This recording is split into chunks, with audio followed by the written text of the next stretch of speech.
Kamera ya chaneli ya Banda Media hatimaye imekutana na jengo hili la ghorofa moja la chuo cha uchungaji cha St. Philips linalotajwa kuwa la kwanza kujengwa mkoani Dodoma, ambalo lilianza kujengwa mnamo mwaka 1913 na kukamilika mwaka 1914 na wamisionari wa Kianglikani kwa ajili ya chuo cha uchungaji.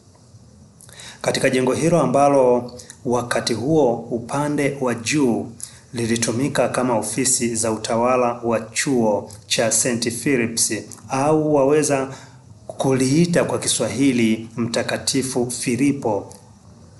Katika jengo hilo ambalo wakati huo upande wa juu lilitumika kama ofisi za utawala wa chuo cha St. Philips, au waweza kukiita kwa Kiswahili Mtakatifu Filipo, huku upande wa chini ni madarasa ambayo yalitumiwa na wanafunzi waanzilishi wasiozidi 13, huku Andrea Mwaka na Ibrahim Mbogo wakiwa miongoni mwa wanafunzi wa kwanza kusoma chuoni hapo, wakati chuo hicho kikianzishwa mnamo mwaka 1914.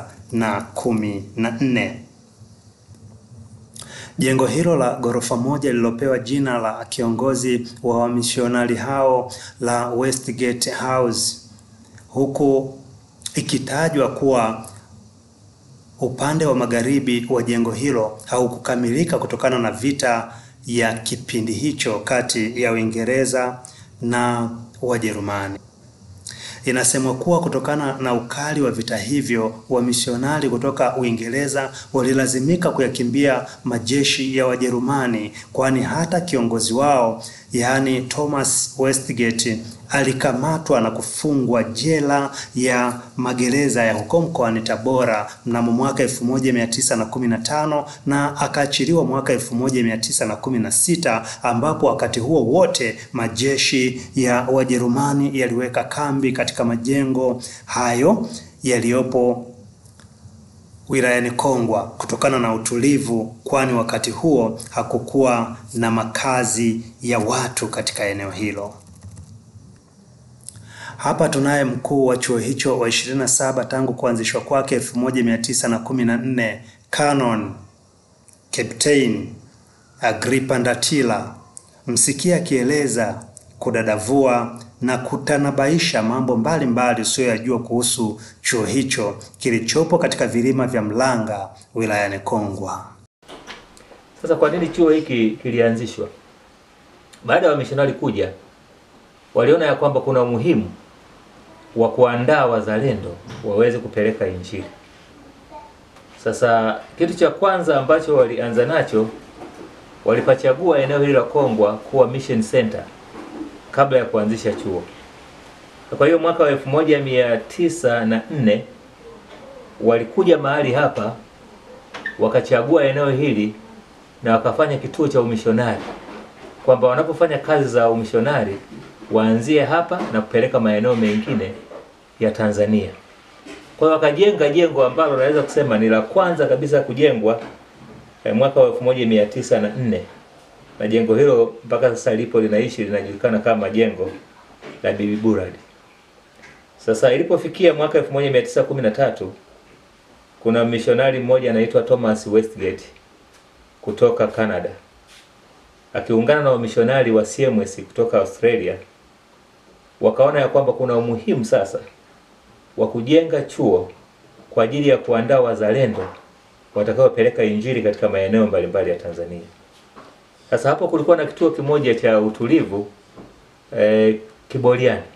Kikao kilifanyika mwaka 1913, wakaona ya kwamba waandae chuo na wakamteua mchungaji Thomas Westgate kutoka Canada, ambaye pia alikuwa na utaalamu wa ujenzi, afanye mchakato wa ujenzi wa chuo hiki.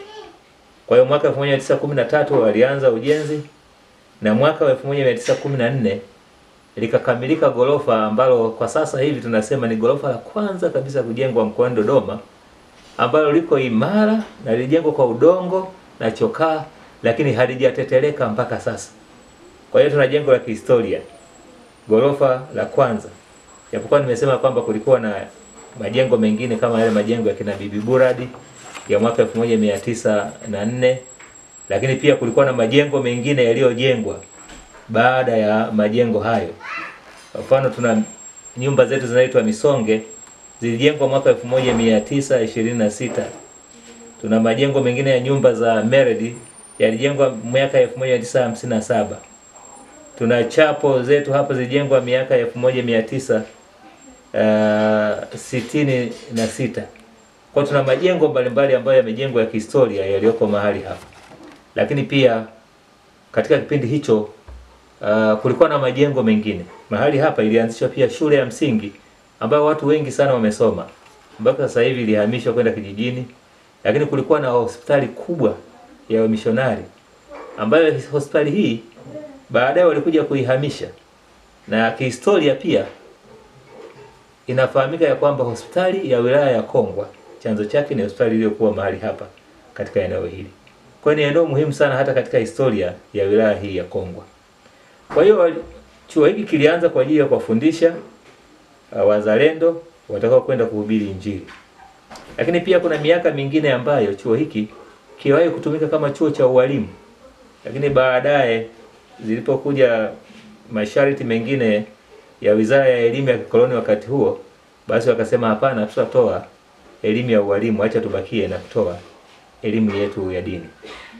Kwa hiyo hiki kimekuwa ni kitovu cha Injili katika nchi ya Tanzania na kimesomesha wahudumu wengi. Wakati huo kilikuwa kinasomesha watu toka hata nchi za nje, Kenya, Kongo, Burundi, Rwanda, lakini walikuwa wanakuja watu wa madhehebu mbalimbali.